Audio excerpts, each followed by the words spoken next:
Time for the BA Breakdown here on the KRMG Afternoon News, and we're actually in person today. Sometimes meetings butt up against this live segment on the show, so full disclosure, we taped this a little early today, but Michael, it's good to be with you here face-to-face. It sure is, Skyler. It was great to see you last Thursday at the Reese's grand opening. I really appreciate you being there. It was an exciting day. Absolutely. That's a great looking store. So there's a lot of things I want to talk about today. Sure. Let's start with one of our big stories that was on the afternoon news yesterday, and that is the new ramp that was announced and approved by the Turnpike Authority onto the Creek Turnpike from what will be the amphitheater and out there at Events Park.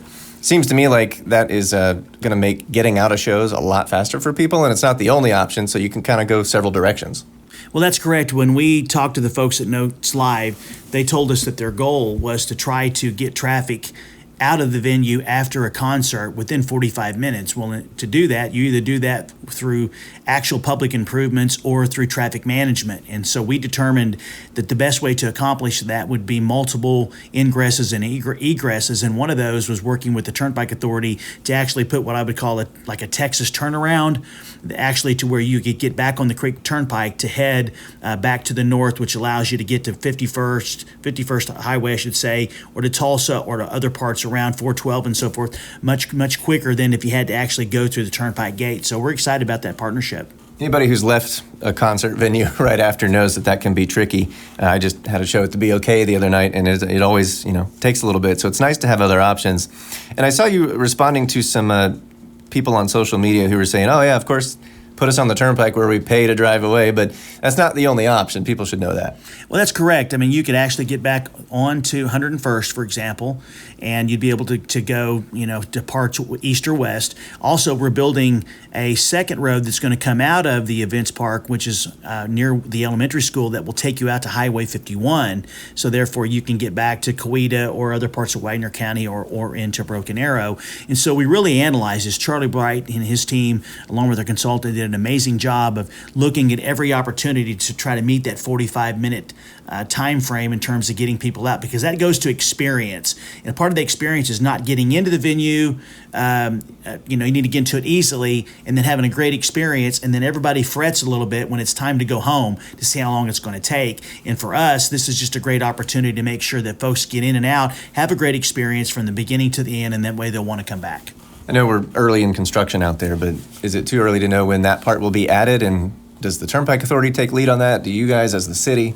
Well, we'll work in conjunction with them, and we will have to follow their specifications and in terms of design. And I know that we're working through all of the partnerships and agreement documents that we need to do. But I'll know later this year from Kenny Schwab and Charlie Bright, our engineer, exactly the time frame. But we certainly believe that project is going to get started early next year, and it'll be open by the time our first concert happens in the fall of 2025. While we're talking traffic, school starts tomorrow for Broken Arrow students, and I know that traffic will be a little busier than it has been.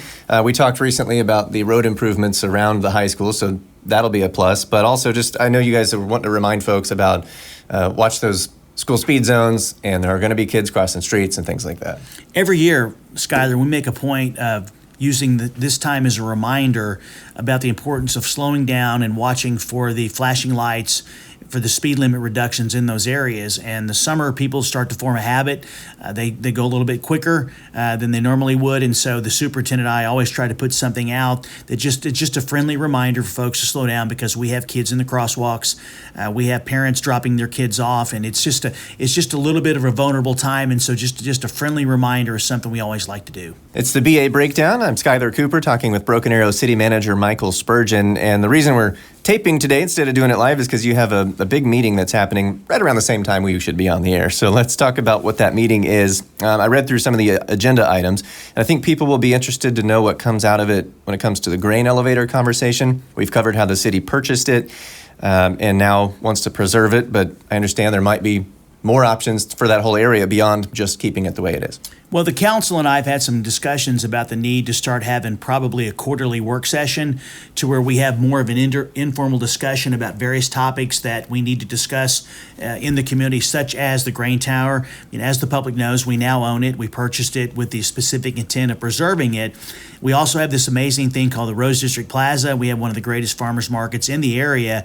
And I wanted the council to sit down and just have a visioning discussion about several items. One of them is what do they envision for the grain tower, and what do they envision about how we could expand the Rose District Plaza, because we now own some of the land that's around there where the tower is, and we're working with the railroad to acquire some additional land. So what do we envision for that? How can we expand the Rose District market?